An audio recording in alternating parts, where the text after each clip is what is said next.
All right. How's everybody doing? Mike Jeff for Chicago Jazz Magazine, ChicagoJazz.com. Now, wait a minute. I screwed the whole thing up. I've got to do this because I've got a buddy of mine, Craig Pilo, who's listening right now. So let's do it.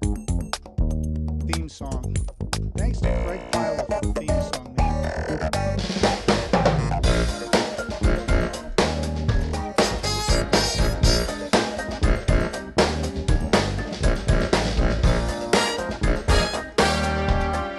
All right, I'm gonna bring that down because I'm a little late today, but that's okay. Things are going a little hectic here in Chicago. For those of you that do not know, well, first of all, I'm Mike Jeff for Chicago Jazz Magazine, ChicagoJazz.com. Welcome to Chicago Music Revealed. Thanks to Craig Pilo again and Groove Tower Music, my buddy from LA who outdid himself on that theme song. I mean, my God. So we're going to have him on in a couple weeks. He can fill us in about all of the different people that he's got playing on that thing. But big thanks again to Craig. Mike Jeff for Chicago Jazz Magazine, ChicagoJazz.com, Chicago Music Revealed, the daily show here online, based out of Chicago, revealing Chicago to the world and also international and national musicians to Chicago. So this is our episode 16. Of course, I've done 150 episodes of the other show, but this is number 16, daily show. We're going to bring on Dave Askren very shortly. He's a guitarist, actually out of the LA area as well. He's got a brand new recording with Jeff Benedict called Paraphernalia. It's the music of Wayne Shorter, and they do it very interestingly. So I'm looking forward to discussing this with Dave. But before we get to that, we got a little news today, a little unfortunate news this afternoon. The Chicago Blues Festival, the Chicago House Festival, and the Chicago Gospel Festival have all been officially canceled here in Chicago. So that was supposed to be that 18-day festival, the brand new 18-day festival that they were combining all three festivals together in Chicago. And unfortunately, because of the COVID-19 situation, they have not only, first they postponed it, now it's officially canceled. So it's canceled. They're going to try to reschedule all of this for next year and make it bigger and better than ever. They're going to move portions of this year of Chicago music over to next year. And so we will see how all of that shakes out, obviously. But unfortunately, I got the word this afternoon, and that is what's happening. So we'll have to see what happens with the rest of the festivals because, I mean, those were the ones that were happening at the beginning into the middle of June. Now we got to look at Taste. We have to look at Jazz Fest and all that other stuff. So we'll see what happens here. All right. And of course, all of these episodes, by the way, we're getting great comments. Thanks for sharing this stuff. You guys are really connecting really awesomely. So keep doing it. Next week, we're going to keep branching out into different genres, being a little heavy in the blues and jazz lately. We've got world music. We've got Latin musicians. I'm going to be talking to some friends of mine. They're actually in Texas, so we'll get some information from them, how the scene is down there. Some buddies of mine that went to North Texas with me that are still down there, so we'll connect with them. But without further ado, I want to bring on Dave Askren. He has got a great project, and the project with Jeff Benedict, Paraphernalia, the music of Wayne Shorter, available on Tapestry Records. Dave, thanks for jumping on for a few minutes, and I'm really digging the tunes. Thank you very much. No, it's a pleasure to connect with you, and let's talk a little bit about the. Sorry, I'm doing my. I always have to preface this whole thing. All of the technical stuff that's happening, as the viewers that regularly watch this show know, I have to do everything myself because everybody's furloughed here at the office, so I'm doing everything myself. So as I screw things up, bear with me. Not you. Well, you've got to mess around with all the broadcasting paraphernalia, you know. I know. Yeah, no kidding. I know. I'm just a drummer with a Facebook, Instagram show here, and I'm messing around with all this other stuff. So, all right. So this new recording. Before we get into all your background, because you have a fascinating background, you've played with a lot of pop, R&B, and jazz musicians. Looking over your bio, it looks like you grew up in the Midwest and now you make your home base out there in LA. So I'm curious about how you made the move there. But before we get into all of that, let's talk about the new release, Paraphernalia, the music of Wayne Shorter. It's available on Tapestry Records and it's coming out May 1st, I saw. And fill me in a little bit because, I know a lot of these tunes. I know all the tunes. And really, Dynamite, obviously compositions and everything, but you guys take a really different twist with this stuff. that I haven't heard, especially consistently throughout the entire recording. There's Brazilian grooves, there's funky grooves. I call it like a funky sparse groove that you actually did on Tom Thumb, which is pretty hip. So talk a little bit about what the concept behind this recording is. Okay. Well, I mean, I've played, me and probably other guys in the band have played these Wayne Shorter tunes for many years, many decades probably. And we've probably played them just on gigs or jam sessions, playing them, trying to play like the original Blue Notes and all that kind of stuff. And I've been thinking about, we've done a variety of projects. I've been thinking about doing a Wayne Shorter project. But in my mind was, well, you don't want to just try to play like some band playing cover tunes of Wayne Shorter tunes and play them the same way he did, but not as good, because who's going to play as good as Yes or No with McCoy Tyner and Elvin Jones or something, the way they originally played it. So the concept is, okay, we want to do some Wayne tunes, but let's try to reimagine them in different. We want to still be true to the concept of the composition, but try to reimagine them in some different like vibes, different sounds, different feels, and all that kind of stuff. Mm-hmm. So first of all, Jeff is primarily an alto player, and he also plays soprano. So the first thing is, okay, we're not going to have tenor saxophone playing a Wayne Shorter album. That's immediately going to take a pressure off some tenor player. Right. So Jeff doesn't need to even be trying to sound like Wayne Shorter. He's playing alto anyway. And so then we did use a quartet. The other thing I was into is I got just the percussionist, Christopher Garcia, is an amazing artist. He plays, so he's not playing a traditional trap drum set. He actually sits on the floor, and he's got so much stuff to get into. He's highly trained by like well-known East Indian musicians in different. There's even like different, complete schools of playing and thinking in India on how to play that. People just think there's Indian music, Ravi Shankar or something, but for percussionists, there's like a variety of different styles they study, and he's studied with some of these different guys and like learned some different Indian music styles. And he's also, probably his main work thing is he's known as an expert in indigenous Latin American music. So he plays all those kind of instruments too. Now he also likes jazz. So what he's done, he calls his percussion set El Monstro. I don't know how I came up with it, but he sits on the floor. He's got a couple of racks in front of him where he also has cymbals on there.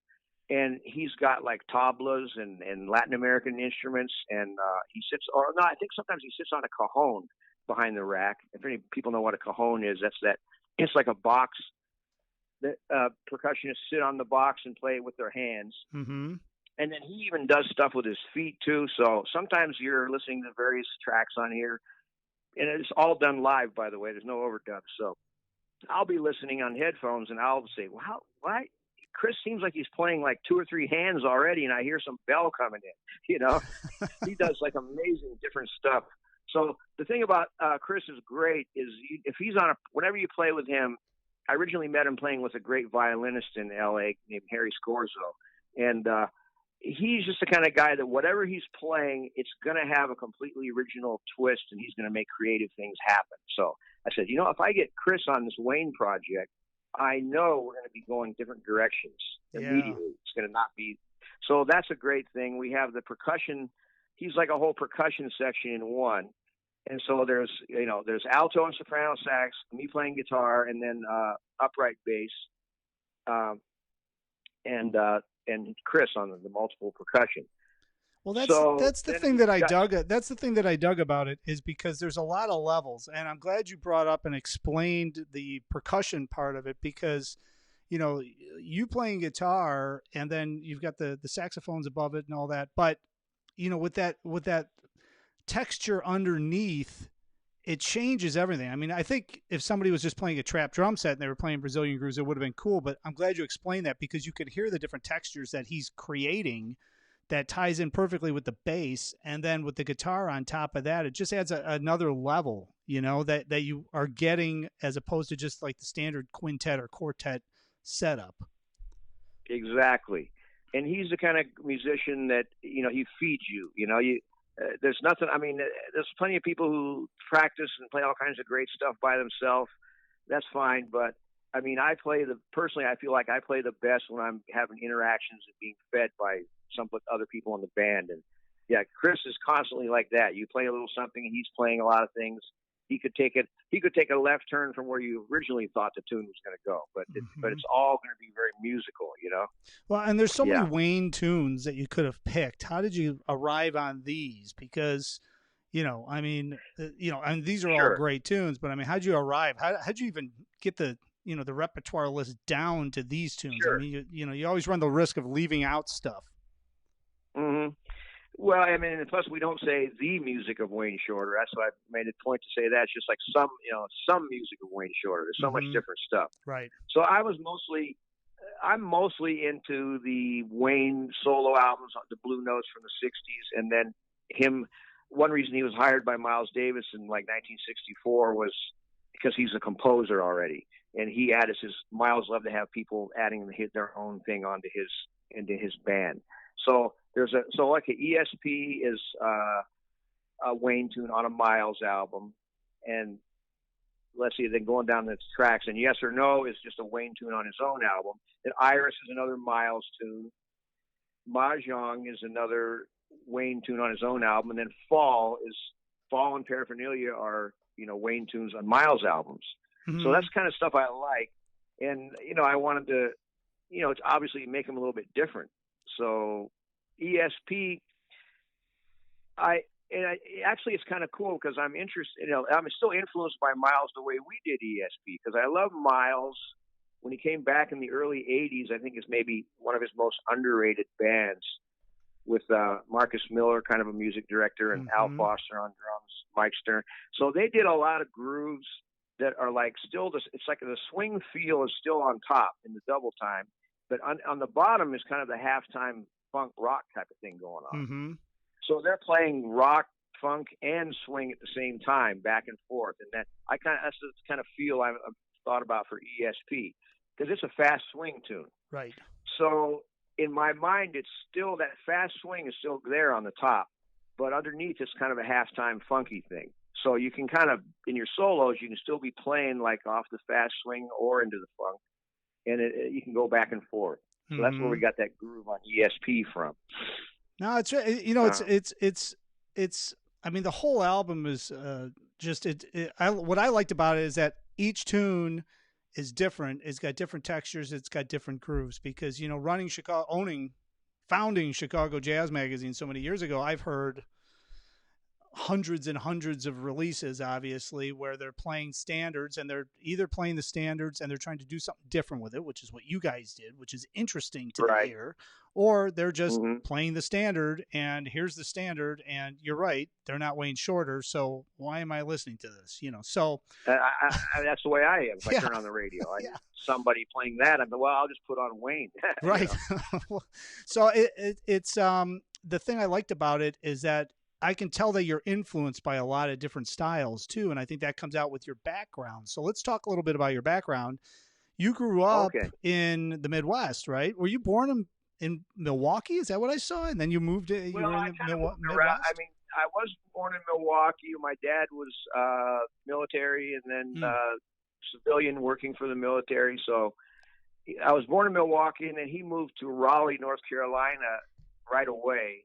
So I was a little kid in Raleigh, and then by the time I was like elementary school around there, went to Dayton, Ohio, because Wright-Patterson Air Force Base is there. Okay. Yep. So we lived in Dayton, Ohio for most of my childhood, and then into high school years, which was actually it's kind of lucky because Dayton, you don't necessarily think about it, but it had a club named. There's been more than one club named this, I guess. There was a club named Jilly's in Dayton in the 70s and stuff, and they were actually on the jazz circuit. So I got lucky as I was in high school and starting to hear, and there was also jazz radio. So I was starting to hear stuff, and I actually Pat Martino and George Benson and guys like that actually came to Dayton. Yeah. When I was like 18, 19 years old, so that was kind of cool. Even though you're there, there's stuff going on, you know. Mm-hmm. Well, And then of and course Berkeley was the first attraction that got me out of there. Berkeley and Boston. so you ended up going straight from right out of high school right to Berkeley. Well, I was gigging for a year or so, and then my dad was pretty cooperative. He was like, you know what? If you're going to actually do this music stuff, you need to do something serious. You're not just going to work in a restaurant, do a few gigs, or that kind of thing. Mm-hmm. I heard you talking about this school thing, so I said, well, yeah, I mean, Berkeley is awesome, you know. He goes, well, you know, and your sister's got to go to college, so I want to help you, but I can't afford that much. If you save up save up half the first year, I'll put in the other half, and then you can go there. So that's how that happened. I had to clamp down. Yeah, so I had to straighten up my act a little bit, clamp down, because I was doing professional gigs ever since people's moms had to drive us to the gigs, and you know, in the station wagon with, you know, bands and doing like at school dances and pool parties and stuff since like age 15 or something. But so I was saving money and then also just working jobs, you know. So that's when I went to Boston for Berkeley, and then that was a huge eye opener. Show up in a city like Boston in the late 70s. Mm-hmm. Is an amazing scene going on there. Well, I was going to say, when you went there, I mean, I read a little bit about your bio. I mean, when you went there, that was like one of the prime times. There were certain eras in Berkeley's history where it was like prime time stuff, and that was one of them. There's a lot of stuff happening in Boston. There was a lot of people attending Berkeley, not that they were trying to graduate, but they were all there, studying, playing gigs, collaborating with people. I mean, you must have learned a ton. I always talk about when I went to college, and I just being around everybody that I was in college with, it was just like, you know, the level was insane. And if I would have never gone and experienced that, it wouldn't have been I don't think I would be doing what I'm doing now because of the competition level and because you always have to rise to the challenge. That's got to be the same thing. You're coming from Dayton, you're walking into Berkeley and Boston. All of a sudden you're probably like, holy cow, what's going on here? Exactly. Oh yeah. And I mean, and it was like classes all day, and then half your classes are playing like ensembles and stuff. Yeah. And then everybody can sign out the ensemble rooms from like for 2-hour slots for whatever, like 6 to 8, 8 to 10, 10 to 12, like that kind of thing. So, and you different people are playing. So you're basically playing. You're in music classes and playing for like, you know, 10 hours a day or something. And a good point you made. One thing is, I always tell my own students is a certain percentage of what you learn if you go to music school is in class, but then the other part is just like all the cats you hang out with and meet from, especially at Berkeley, from not only every other state but all over the world. They've all got their own idea what they want to do with a music career, and you're play with all kinds of, and just meet amazing people from everywhere, and that's what really forms your concept of what you might want to do with all that. That's the thing. I mean, you know, now you're in LA, and you know, I'm in Chicago. I could have gone to New York. You could have probably just stayed in New York or stayed in Boston. You ended up getting to LA, but you had that experience where you were playing with guys from all around the world at top levels. So when you get into a situation or a scene like LA, Chicago, New York, something like that, you're not really intimidated because you've already seen what's out there. And I think that if you don't have those experiences, that's one of the things that you just you can't replicate having that kind of an experience, especially in a college. Oh, I know. And then even at my age, the generation before me, there's already experiences that I couldn't have replicated, you know. Right. Every decade there's like a certain amount less of it, you know. But but the experience playing with people nowadays, people learning online, on social media, on every kind of YouTube thing, how to do stuff. That's all good. Or playing along with tracks by yourself. But the only way you can really learn how to play, especially this music, our American art form, jazz, is playing with other people. You know, you have to figure out how to do that. If you live somewhere where you can't do that, you've got to go somewhere where you can do it. You know, that's it. I mean, I think a lot of people now, and you teach, so you brought it up. They watch YouTube videos, or they see this or they see that, and they're like, hey man, you know, I've watched like 1,000 Pat Martino videos. Why do what's the problem? Why do I need to go and it's like, well, you know, you need to go experience this. And it's also different too when you walk into a club, even for music fans. You walk into a club And I always encourage people to watch stuff online and check things out, and especially nowadays with what's going on with the wonderful COVID-19 situation we have happening, where everybody's stuck at home, so they're able to scroll through and see a lot of different music that you probably would never do. But there's nothing like it, seeing it live in a club, seeing the interaction between the musicians, listening to the acoustics in the room, and just experiencing it that way as well, right? Oh yeah. Well, and that's another. It brings up, I don't know how long we're talking, but another issue it brings up, especially for guitar players, electric guitar players, is your amp and your equipment and your setup sounds different in every single room you play in. So that's something that really has to be learned by you being out playing, you know. Mm-hmm. You got to, oh, this amp and this guitar is awesome. Yeah. Then all of a sudden you go in a certain club and it's all twangy and weird. So you've got to adjust everything differently. So that's just another kind of experience. It's like the sound of playing in acoustic environments. It could be on horns and anything, you know. Mm-hmm. You got to get that experience out. Well, like you say, listening is all good, but you know, actually playing out and then interacting with other people and all that kind of stuff. Well, that's metronomes only go so far, and they can become a problem if you're addicted to a metronome, you know.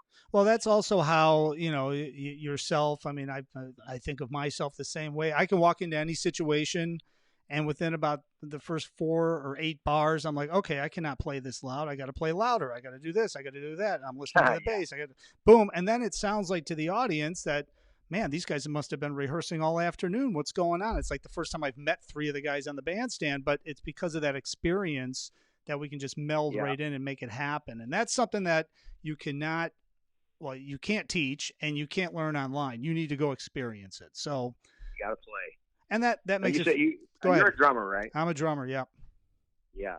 Because I studied with, and played with a guy named Bob Galati from Boston. He passed away recently, and also Bob Moses. Sure. He's a big guru.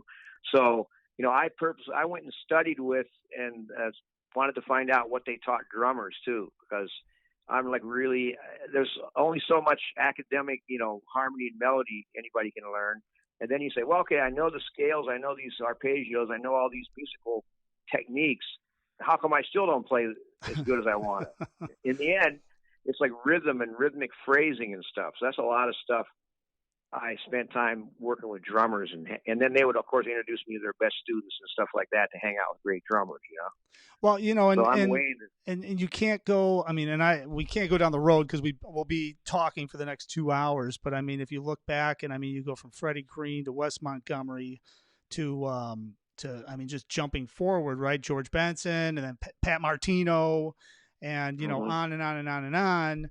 I mean, you listen to their phrasing, you listen to their lines, you listen to their chord progressions, you listen to how they play over stuff, but that rhythm is the thing that they just have such a hold over, and that's what allows them to groove, swing, get right in with whatever style of music they're happening and create their own sound. And that's got to be the same thing for you as well, right? Oh, yeah, it's the same thing. Yeah. I mean, I make students well, Bob Galati would teach. He got a lot of stuff from Alan Dawson, who he studied with. You know, he'd make the drummers play the melodic phrasing from like the Charlie Parker solos and stuff like that. You know. Yep. So and then they have to make up their own melodies on the drums to that. So in that same kind of way of looking at it, I would encourage people to just study the rhythm. You don't even have to learn the notes. Study the rhythmic phrases of the players you like, and see how they're. You know, when do they rest? You know, they play a bunch of eighth notes and they play some quarter notes, or, you know, that rhythmic concept is really the key thing. Well, I remember when I came back from North Texas, and I studied with Ed Sof. So when I was down there, I was playing, you know, Donna Lee down at top speed on the drum set melodically. And if I didn't do it right, I was told to do it again in a kind of a rough way, shall we say. But because of that training, I got it. So I still remember when I would go to the jam sessions in Chicago, and you can probably relate to this. And I remember this older bass player, legend, I used to play with him all the time, John Bainey, and he would always say to the younger guys, hey, man, you know, less is more. And they never got it. But then when they got it, they were like, oh, yeah, I don't have to play 16th notes and 32nd notes and 64th notes the entire solo. I can actually leave exactly. space and be melodic, and that transfers to every instrument. That's Miles. There's always Miles quotes saying, well, it's funny how like almost every jazz player will say, "Oh yeah, they love Miles. Oh, I love Miles bands. I love this. I love the Herbie and Tony Williams and all those bands. I love Coltrane. I love El." But the amount of people who actually have absorbed some of the concepts of the way those guys are playing. I'm not saying you have to be as good as them. It's just that I feel like there's not very many people who actually are into the vibe of like those Miles bands, It's hard to get in. I know it's hard to get into it, but it's all that phrasing and that interaction and all that, and the space. There's always space.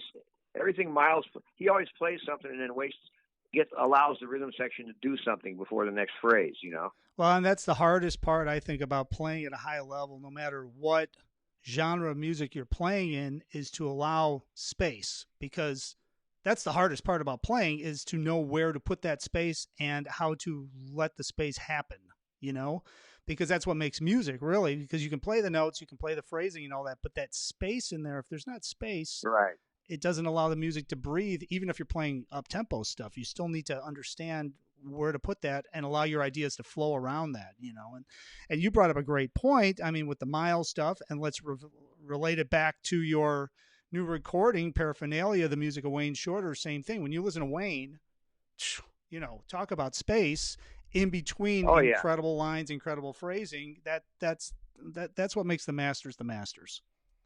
Hey, I mean, he's not even right. He doesn't even play a lot of the jazz. I mean, he knows how to do it, obviously, but a lot of times he's not even playing a bunch of those jazz bop lines. He's just like playing like rhythm, Right.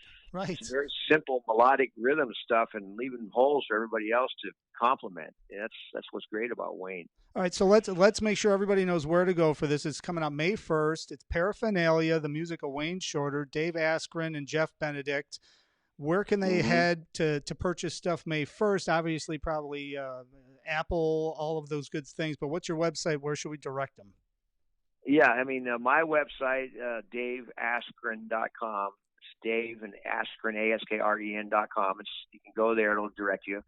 And, of course, it's on Spotify and iTunes, Apple, Amazon, all that. It's on all the major outlets.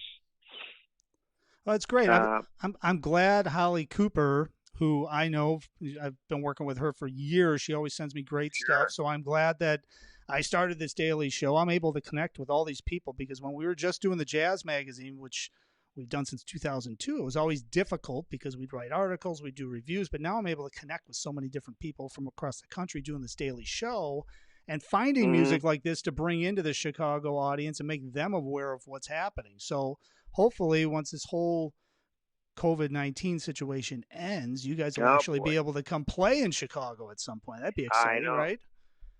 Well, then some of us with the new, I played in Chicago, but some of us with a new project already like in the pipeline here. We're glad that we got this thing in the pipeline before all this, staying home stuff happened. That's for sure. Oh yeah, no, 100%. So I'm glad you got this out. So Paraphernalia, the music of Wayne Shorter. Check it out on daveaskren.com. And of course, it's on Spotify, Apple Music, anywhere you can buy streaming stuff. Dave, it's been a pleasure. I'm glad we met. I'm glad we talked. And this has been a fascinating conversation. And hopefully we'll be able to catch up again here in the next couple of months. And we'll be talking all about your world tour, because everything will be back to normal. Well, and I hope, I do. I hope to get to Chicago and then we can hang for a minute. That'd be great. That would be fun. Well, hey, thanks for taking the time today. I appreciate it. And congratulations on the new project. Thank you very much. All right. Thanks, Dave. Okay. Bye. Dave Askren. That was fun. I listened to his tunes and really got into it. And that's why I wanted to have him on. We were trying to set up a Skype thing, but we ended up just doing the phone. And I think that worked out great. But check all of this out. It's very interesting. Paraphernalia, the music of Wayne Shorter, daveaskren.com, obviously available on all streaming services. Programming note, we've got some good news. We're going to be announcing the rest of the schedule for this week and next week shortly. But Friday, we're going to start a new segment on Fridays with Dave Katzman, who is, everybody that's in the blues scene and the music scene here in Chicago knows Dave Katzman. He's going to be doing something in regards to the blues scene and what's coming up, new releases, artists, probably a lot of streaming performances that are happening online every single day on Facebook, Instagram. So he's going to talk all about that as part of our new segment. I think we're calling it Blues in Chicago, but as you know, coincides with our website, bluesinchicago.com. There you go. We're going to have to update that because now that the Blues Fest is canceled for 2020, we have a lot of other information we need to drop on there. So that's coming up on Friday. But outside of that, we're going to have a lot of different guests. I'm going to start announcing them a little bit ahead of time. Things have been a little crazy lately, catching up on things. But I appreciate everybody watching, everybody listening on the podcast. Of course, this also goes up on ChicagoMusicRevealed.com and also on ChicagoJazz.com later on today. It'll be on all of our podcasts as well, which is Chicago Jazz Audio Experience. That's the podcast. Just put in Chicago Jazz Podcast. We come right up. I've got all the episodes and all of my past shows are on there as well. And all right, let's kick this thing with the theme song. Thanks to Craig Pilo for hooking this entire situation of this guy outdid himself, and I'm going to do it justice now. So let's bring this thing up so we can rock out here at the end. I appreciate everyone watching. Hopefully I will get to see everyone out on the scene soon in person. But until next time, tomorrow, 4 p.m. right here, Chicago Music Revealed.